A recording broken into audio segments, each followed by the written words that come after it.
Muy buenas tardes.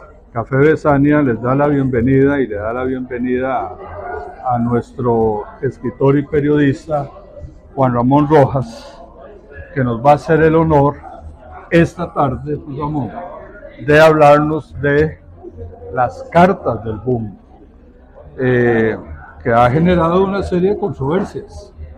¿Qué te parece?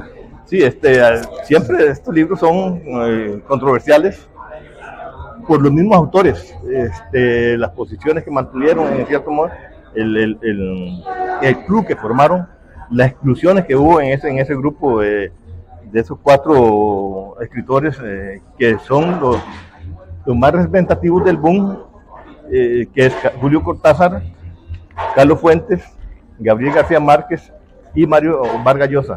De esos 4 escritores que son formándose club muy excluyente, como decía antes, 2 autores del Premio Nobel de Literatura, que es Gabriel García Márquez en 1982 y Vargas Llosa en el 2010. Ese grupo, como mencionábamos, no necesariamente eran los únicos escritores de alto nivel que en ese momento. Obviamente es que hay exclusiones ahí, como primero las mujeres, en ese grupo no figuró ninguna mujer, a pesar que existiera, en ese tiempo había escritoras de buen nivel y al mismo de escritores, pero además se dejaron por fuera escritores también que estaban publicando obras que seguimos leyendo, como Guillermo Cabrera Infante, Alejo Carpentier, Octavio Paz, que no entraron en ese club, que era muy sólido, mantuvo una sólida amistad entre ellos, y las cartas lo muestran, una amistad muy sólida de apoyo, de colaboración, de solidaridad en todo, incluso hasta participación en jurados, se intercambiaban en distintos jurados y se premiaban. Okay. Podemos mencionar que el boom arrancó con La ciudad y los perros fue como el tiro de salida del boom, La ciudad y los perros de Mario Vargas Llosa. Esa obra se publicó en 1963, pero antes había obtenido el Premio Biblioteca Breve en 1962 en España, y en 1964 obtuvo el Premio de la Crítica Española. Antes se habían publicado obras, como decía antes, de buen nivel. El caso de Carlos Fuentes, que está entre los 4 del boom, pero antes había publicado en 1958 La región más transparente, que es una novela extraordinaria. Sí. Y en 1961 había publicado La muerte de Artemio Cruz. Sin embargo, no hubo el despliegue en cuanto a difusión, el despliegue publicitario que se obtuvo a partir de La ciudad de los perros de 1963. Antes también se puede mencionar como antecedentes, por ejemplo, Pero Páramo, que es una novela extraordinaria, de lo poco que publicó Juan Rulfo, pero esa novela se publicó en 1955. Bueno, y ahí siempre, es un continuo en la literatura, como en todo que hacer humano, es un continuo, y pero la verdad es que a partir de la década 60, comienzo de 60, es que empieza a hacer ese fenómeno que llamamos el boom latinoamericano. Claro. Juan Ramón, tengo una lista de los que están dentro de ese boom latinoamericano, que son Jorge Luis Borges, Alejo Carpentier, Juan Carlos Onetti, Manuel Mojica Lainez, Jorge Amado, Ernesto Sábato, Julio Cortázar, Juan Rulfo, Augusto Roa Bastos, Antonio Di Benedetto, José Donoso, Manuel Escorza, Carlos Fuentes, Guillermo Cabrera Infante, Jorge Edwards, Manuel Puy, Mario Vargas Llosa, Severo Sarduey, Antonio Escármetala, García Márquez. Bueno, y ahí estuvo como editor Carlos Barral. ¿Qué fue lo que pasó? ¿Qué fue lo que pasó? Que se dedican solamente a cuatro personas, digámoslo así, a Julio Cortázar, Vargas Llosa, Carlos Fuentes, García Márquez, a los que le dan más publicidad, Carlos Barral y Carmen Barcelo. ¿Qué era? La presentación, la calidad, porque se sabe, no se supone, se sabe que un José Donoso, un Ernesto Sábato, entre otros, y Juan Carlos Onetti, son grandes escritores. Ahora, la ideología yo sé que tuvo que ver mucho, más con la tendencia a la izquierda, aunque en algún momento se rompió. Pero bueno, eso fue otro punto. Y después, el atractivo que tuvieron estos cuatro con respecto a las masas.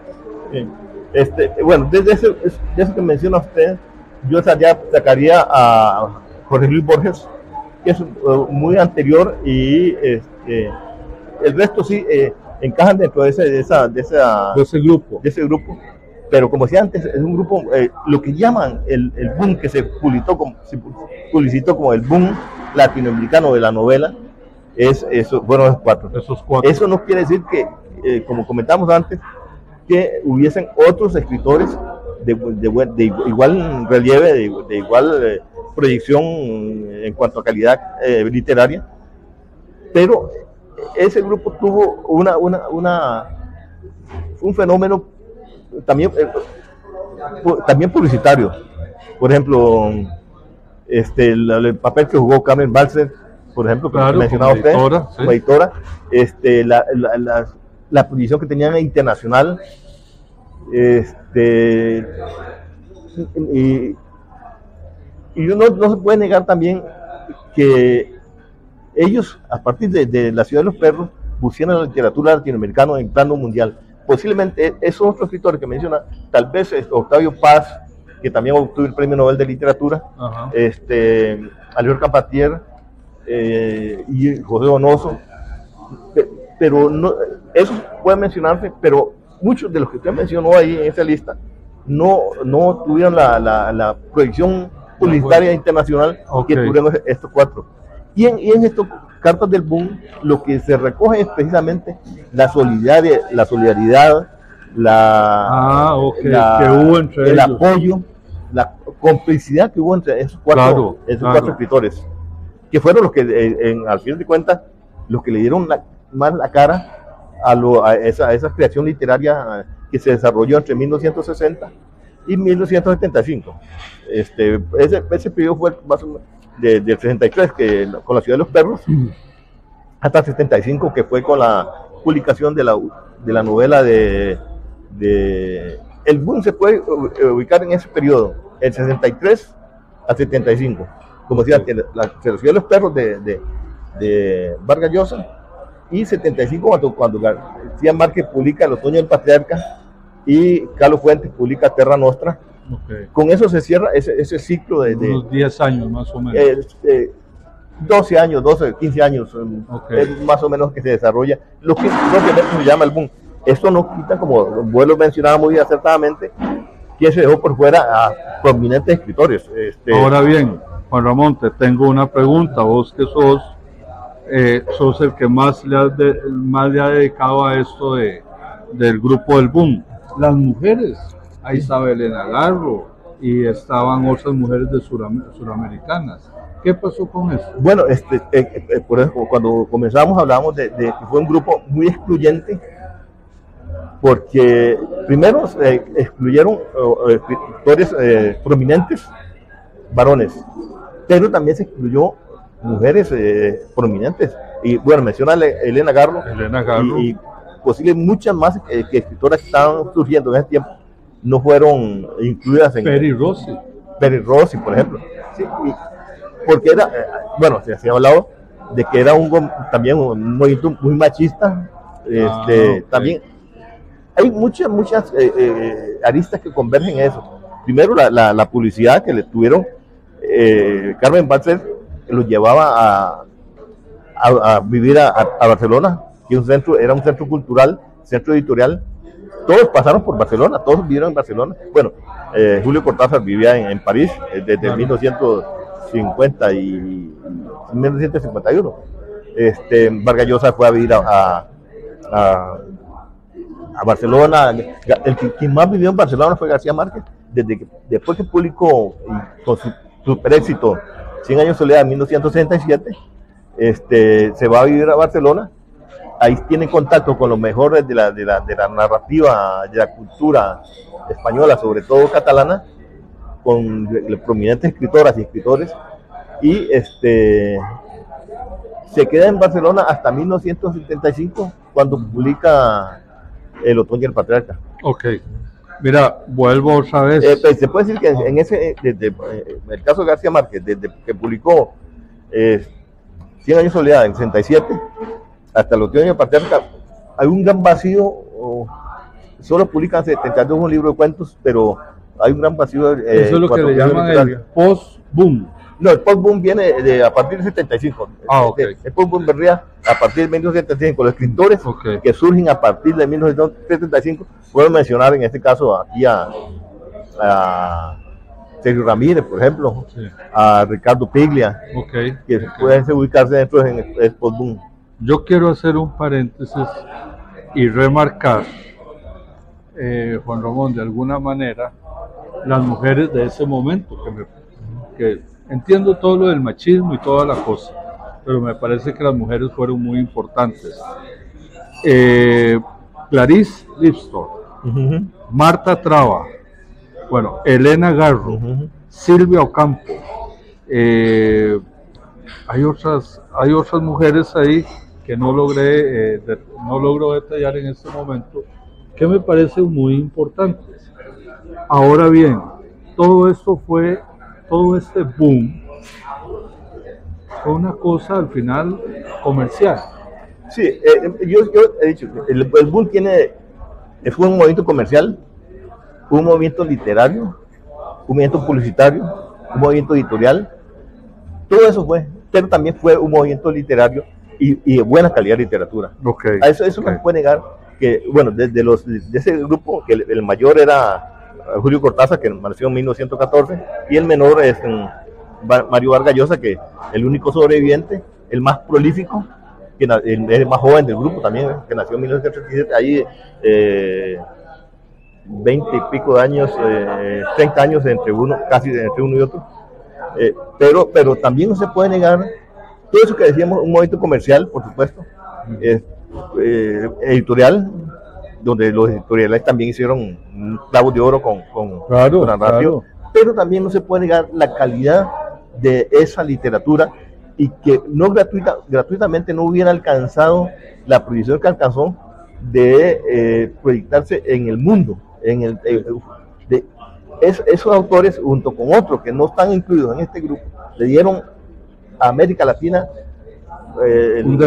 un despertar literario como nunca lo había tenido. Después en Europa y Estados Unidos. En Europa, Estados Unidos y más allá. Yo digo un fenómeno planetario. Por eso yo no renegar así el boom, porque un movimiento literario no se sostiene a base de publicidad solamente, se sostiene también a base de calidad. Y las obras de estos autores siguen leyendo, siguen publicando. Innegable, innegable. Pero también ahí no se puede negar a la otra parte, que fue un movimiento publicitario, un movimiento comercial. Entonces, pero sí, bueno, de hecho que Cortázar sigue vendiendo, y Carlos Fuentes. El único que no recibió premios fue Cortázar. Ni el Cervantes, ninguno, y menos el Nobel. Él siempre dijo que siempre se le iba a negar la academia, pero bueno. Bueno, no hay razones para que se negara la academia, porque Julio Cortázar fue un escritor muy bien recibido en el medio literario latinoamericano y hispanoamericano, digamos, e incluso más allá. Fueron traducidos a un número alto de idiomas, todos ellos, Lo que pasa es que también el caso de García Márquez con 100 años de soledad le dio un empuje distinto fue un fenómeno, 100 años de soledad por sí solo fue un fenómeno literario. En pocos meses en un año habían tirado cientos miles y miles de ejemplares. Sí, la gente lo compraba como el pan en la mañana. Qué maravilla. ¿Sí? Juan Ramón, para terminar, una pregunta importante que me hicieron hoy, antes de iniciar este programa con vos, es ¿qué había antes del boom? Bueno, es muy porque bueno. Decís que para vos eso es lo máximo en la literatura, la gran explosión literaria a nivel de América Latina. De acuerdo. ¿Qué había antes? Bueno, es que de antes, por ejemplo, el caso de Alejo Carpentier ya había estado publicando, claro. El José Donoso había publicado, el guatemalteco, Miguel Ángel Asturias, Pablo Neruda, esos dos premios Nobel de literatura. Gabriela Mistral, sí. Y bueno, y una persona que es fundamental en el boom, y fue un libro de cabecera de García Márquez, lo ha confesado, es el Pero Páramo. Sí, Juan Rulfo, que es con dos libros que se pasó a la historia, bueno, publicó más, pero esos dos libros, el Llano en Llamas, que es un libro de cuentos fabulosísimo, muy fabuloso, magnífico cuento, y luego Pero Páramo, que fue publicado en 1955, que fue con mencionarse esas figuras que usted mencionaba antes, y Pero Páramo son como el pre-boom. El pre-boom. Sí. Ah, ok. Sí. Eso me gusta más. Sí. Y luego ya después de eso, como te decía antes, pasó de 1975, García Márquez siguió publicando. Sí. Bueno, Cortázar murió en el 1984, tenía 70 años, relativamente joven. Carlos Fuentes publicó también obras valiosas. Carlos Fuentes, además de narrador de ficción, era un buen ensayista, lo que igual García Márquez carecía de eso. El caso Vargas Llosa, sí, Vargas Llosa ha incursionado en lo más diverso de la narrativa, el articulista de periódicos, ensayista, y bueno, cuentos y novelas. Sí, además esos cuatro señores o muchachos en su momento ya eran como los chicos de la película, eran los protagonistas, eran diplomáticos, viajaban, tenían más conversación a nivel internacional, más conexiones, etcétera, y los otros, los que estuvieron alrededor, eran como más queditos, sí, más sosegados. Juan Carlos Onetti, que para mí es un gran escritor. Bueno, de ese grupo, de esos cuatro famosos del boom, igualmente tomando en cuenta que no son los únicos, que es un movimiento mucho más amplio. El único que fue diplomático fue Carlos Fuentes, los otros no. Y también, sí, pero los otros andaban ahí peloteando siempre. Muy cercanos a la política. Por ejemplo, Gabriel García Márquez es un tipo siempre. ¿Estaba con Fidel Castro? Bueno, García Márquez tenía un apetito por el poder. Siempre estaba cerca de la figura con poder. Ahí podemos ver a este amiguísimo de Omar Torrijos, sí, obviamente Fidel Castro, claro, de Carlos Salinas de Gortari, de Bill Clinton. Él siempre tenía ese apego por el poder, y entre más poder tuvieran, como que decían más, causaban más fascinación. El caso de Fidel Castro, que siempre fue fascinante. Primero tuvo algunas diferencias con Fidel Castro, con la Revolución Cubana, pero se amortiguaron y él siguió siendo fiel a la revolución, igual que pero Vargas Llosa fue candidato en sí, Perú. Sí, bueno, termino esto. García Márquez, igual que Carlos Fuentes, siempre mantuvo su fidelidad a la Revolución Cubana. Okay. No, el caso de Vargas Llosa tiene yo veía un desliz de meterse en la política y fracasó, lo derrotó Alberto Fujimori en 1990, pero fue toda su vida, desde joven, su vida giró en torno a la literatura, a la escritura. Fuera novela, fuera ensayo, fuera artículo de periódico, Tal vez un detalle que vale la pena mencionar es el papel que juega la Revolución Cubana ahí. Sí. Porque todos estos escritores estaban identificados totalmente con la Revolución Cubana. Claro. La Revolución Cubana era como el centro gravitacional de estos y muchos más escritores, Benedetti, bueno, Carpentier y todo. Pero estos cuatro giraban en torno a la Revolución Cubana, que los invitaban a congresos, los invitaban a jurados, los invitaban a...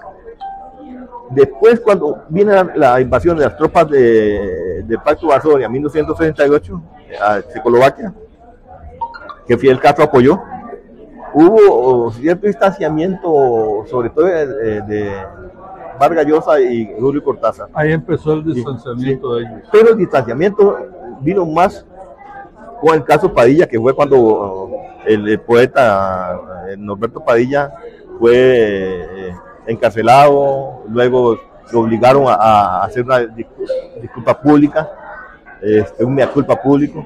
Entonces ahí hubo una ruptura total. Ya Vargas Llosa se separa de ese grupo, ideológicamente se separa, y queda Carlos Fuentes un poco crítico de la revolución, también se separaba, crítico, mientras que Cortázar, aunque Cortázar deja un tramo largo sin visitar Cuba, de 69, 68, 69 hasta 75, ¿no? Pero siempre mantiene la fidelidad a la revolución cubana. Y García Márquez, como decíamos antes, siempre apegado sobre todo a la revolución, pero sobre todo a Fidel Castro. Era una figura ahí que giraba en torno a Fidel Castro. Muy bien. Sí. Juan Ramón. El caso de Vargas Llosa, después de ese distanciamiento con la revolución, es el único que rompe una ruptura total y se toma un rumbo distinto ideológicamente al que mantienen el caso Carlos Fuentes, sí. Es crítico, se separa de la revolución, pero mantiene una posición moderada, digamos, respecto a ciertas políticas. Juan Ramón, hay mucho más que hablar de ese tema, se nos pasó el tiempo. De Carlos Fuentes a Gabriel García Márquez. Roma, 21 de enero de 1966. Máster, querido y recordado, muchas gracias por tu penetrante, escalofriante y cálida carta. Maestro, hay que hacer todo lo imposible porque Páramo no se hunda. Tú entiendes que un fracaso supondría otra vez la puerta cerrada a los experimentos de los loquitos intelectuales. Se juega con el dinero del pueblo. Ejemplo. A veces me entran complejos de culpa por no estar allá dándole una mano a Carlos Velo. Conmigo se abre la capa. Tenemos una amistad vieja y cimentada y sabemos dialogar. De Carlos Fuentes a Mario Vargas Llosa. París, 22 de febrero de 1967.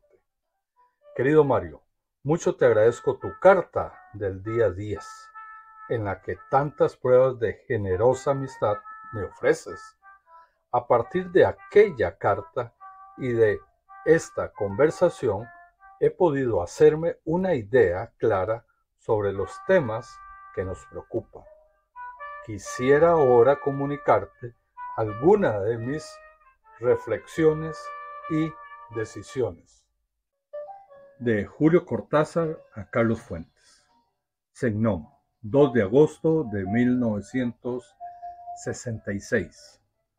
Mi querido Carlos, ya ves que telepáticamente hicimos la misma cosa, quizás a la misma hora, o sea, que tú tienes ya zona sagrada, y yo acabo de recibir tu carta en la que me pides tu libro. Perdóname de todas maneras el habértelo devuelto tan tarde, pero veo por lo menos que me dices que no es demasiado grave.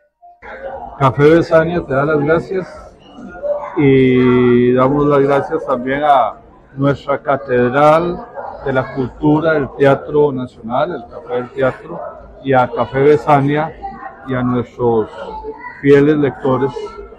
Muchas gracias, Juan Ramón. No, con mucho gusto, muchas gracias, Faustino, y muchas gracias también al Café Teatro Nacional, que siempre nos acoge aquí para estas conversaciones. Sí. Es como el lugar más importante y más apto para estas cosas. Por supuesto, muchas gracias. Muchas gracias, Café Besania se despide. Gracias.